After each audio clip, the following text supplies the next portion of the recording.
बाकी किती उरली? 0.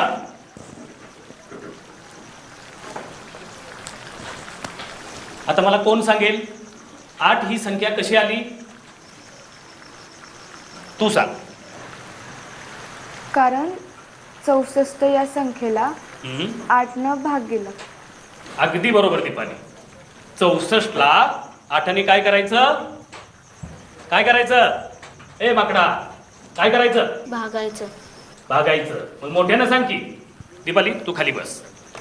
64 ला 8 भागल्यावर उत्तर काय येतं? ए ठोंब्या, लक्ष कुठं आहे तुझं?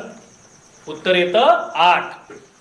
कारण 8 8 64. मोठ्यानं सांगा. 8 8 64. हा.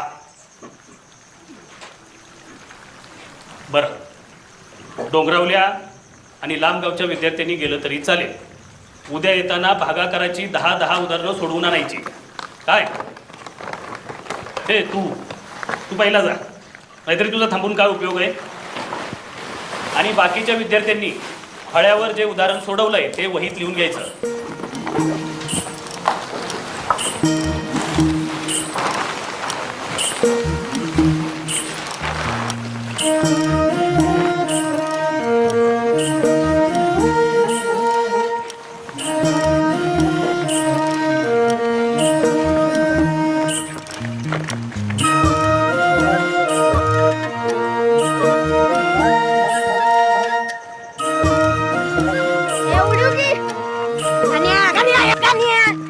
यार ग बाकी कशाला उडवताय पाणी? मग काढायचं ती माझ्या अंगावर पाणी उडवते. ए का बसे कन्या गा मारीन मी. अरे नका उडू पाणी.